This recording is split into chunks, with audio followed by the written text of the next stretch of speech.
Hey everybody, I hope you're doing well today. In this video, we are going to take a look at exactly what is monetary policy.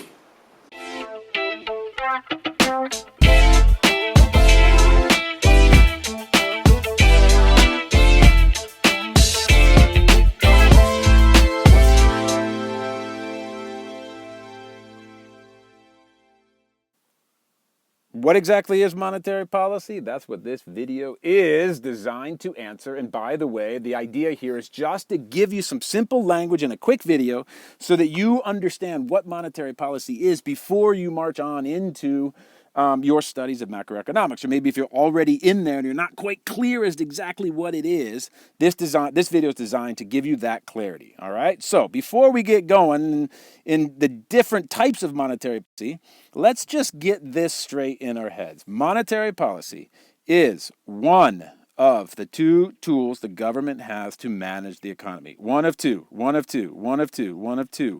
What's the other? The other is called fiscal policy, and if you don't understand what fiscal policy is, or if you want a little brush up on it, check out the video called What is Fiscal Policy, which is on my YouTube channel here, which, by the way, has over 300 videos covering the entirety of microeconomics, macroeconomics, international economics, development economics, and theory of the firm, which means it's perfect for any of you out there studying economics in any setting, whether that be IB, AP, A-level, university, or whatever, okay? So fiscal policy is the other tool. Monetary policy is the other, okay? So monetary policy is one of the two tools that the government has to manage the economy, okay?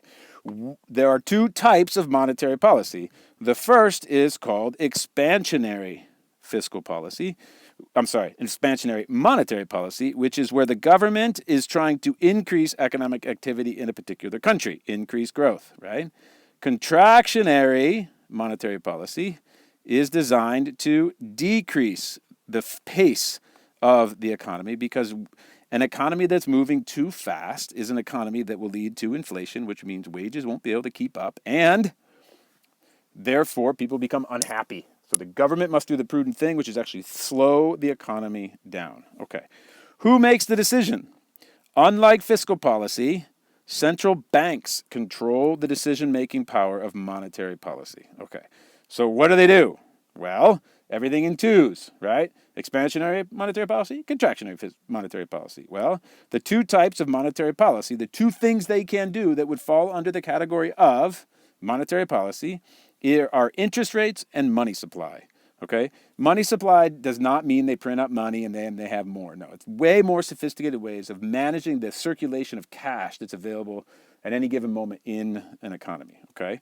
So let's say the government can manipulate interest rates to either increase, right? Oops, wrong color. To either increase economic activity or decrease economic activity. Okay. So think about it. What would happen if the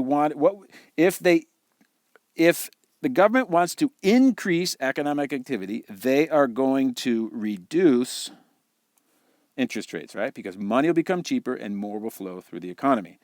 If the government wants to decrease economic activity, right, they are going to raise interest rates. Okay. So there's a negative relationship there, right? Interest rates, in order to increase economic activity, right? They want to cut interest rates, make them smaller, make money cheaper, so more businesses will invest.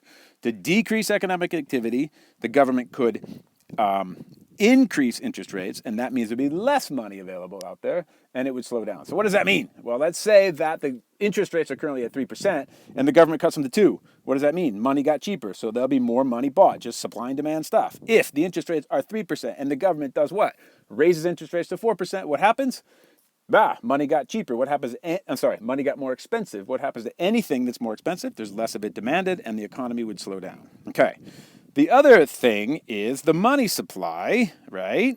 And the money supply, if the government wants to increase economic activity, right? What are they going to do to the money supply? They're going to make more money available. What if they want to decrease economic activity? They are going to decrease the money supply, because the money supply is quite literally the amount of cash that is available in the economy. And the governments do this in pretty sophisticated ways. One of the things is open market operations, which the government actually goes out there and offers bonds, and then in exchange for selling bonds, they get cash and they take it out of the economy. Or they do the opposite. They go out there and buy their own government bonds back by using dollars, and therefore there are more dollars in circulation and the money supply would increase. There's also something called the required reserve ratio, which is the amount of money banks must keep in their vaults at all times. Usually it's around 20% of all deposits must be kept in the vault at all times. If they do expansionary, expansionary monetary policy, by increasing the money supply, what would they do? Well, expansionary, they want more money out there, so they are going to decrease the required reserve ratio to, say, 10%, and now 10% more money will flow in the economy. Okay? So money supply is pretty sophisticated stuff. It's not, oftentimes it's not even covered in introductory level economics classes. And if you're an IB student out there, it is not covered anywhere in the IB curriculum. If you're a university student, AP student, A-level student, it may or may not be depending on your program. All right, so there you have it. There are two different kinds of monetary policy, expansionary and contractionary, right? Expansionary to increase, contract to decrease. The two things that they do, the two options they have in monetary policy are increasing or decreasing interest rates and increasing and decreasing the money supply. Once you get this in your mind, you realize it's not really that complicated. And when you understand money supply along with monetary policy along with fiscal policy, then you are a fully informed economist, because those are all of the tools that the governments have to manage the economy. Fiscal policy, check out that video, and monetary policy, this video. If you want more information on the effect of fiscal and monetary policy, check out a bunch of the other videos on this channel as well. Well, there you have it, my friends. A look at monetary policy, the other tool, and they only have two, the governments use in order to manage their economy. Interest rates, the money supply, come on, it's in the news all of the time. All of the time, because the monetary policy of increasing or decreasing interest rates is the number one tool that governments use to manage the economy.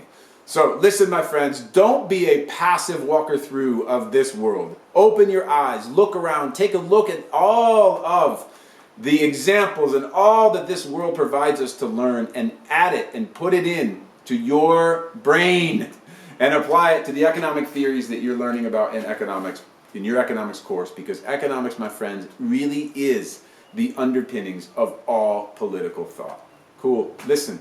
Be good to yourselves out there. Take care of one another as well. And we'll talk to you in a bit.